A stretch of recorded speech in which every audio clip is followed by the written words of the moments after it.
Good evening. Today I'm going to read a brilliant quote from Alfred Russel Wallace from 1823 to 1913. I love this quote. I made a couple of YouTubes already, but not enough. I'm going to read that quote for you in a moment. Before that, Alfred Russel Wallace was born in 1823, died in 1913. He was a British naturalist, explorer, geographer, anthropologist, and biologist.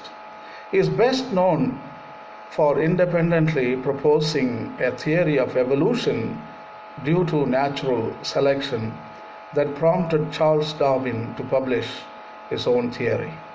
Wallace did extensive fieldwork, first in the Amazon River basin and then in the Malay Archipelago, where he identified the Wallace line that divides the Indonesian archipelago into two distinct parts, one in which animals closely related to those of Australia are common, and one in which the species are largely of Asian origin.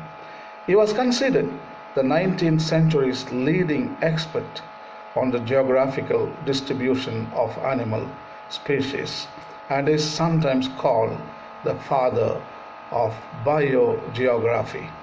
The following words from Wallace strike a death blow to any anthropocentric mindsets if it still dominates our current thinking patterns.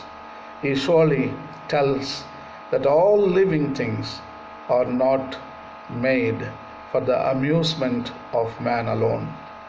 Wallace wrote in 1869 as follows: "Thus, one of my objects in coming to the far east was accomplished.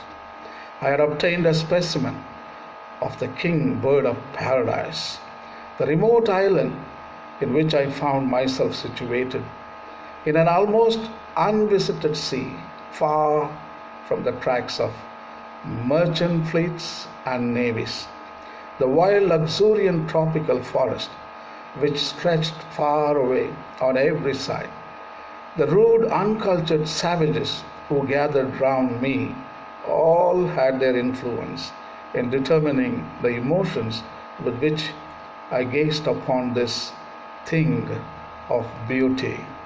I thought of the long ages of the past, during which the successive generations of this little creature had run their course, year by year of being born and living and dying amid these dark and gloomy woods, with no intelligent eye to gaze upon their loveliness, to all appearance such a wanton waste of beauty. Such ideas excite a feeling of melancholy.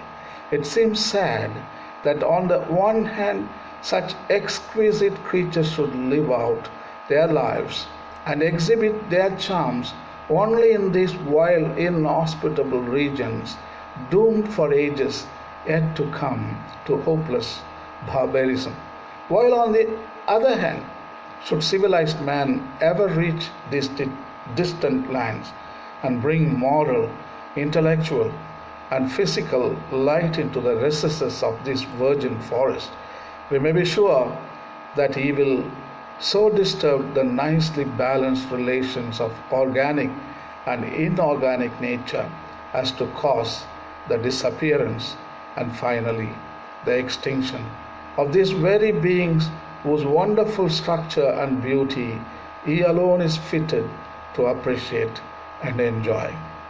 This consideration must surely tell us that all living things were not made for man.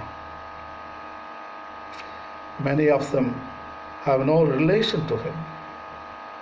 The cycle of their existence has gone on independently of his and is disturbed or broken by every advance in man's intellectual development. Their happiness and enjoyment, their loves and hates, their struggles for existence, their vigorous life and early death would seem to be immediately related to their own well-being and perpetuation alone, limited only by the equal well-being and perpetuation of the numberless other organisms with which each is more or less intimately connected. From the Wallace book, 1869, the Malay Archipelago. This consideration must surely tell us that all living things were not made for man. Thank you.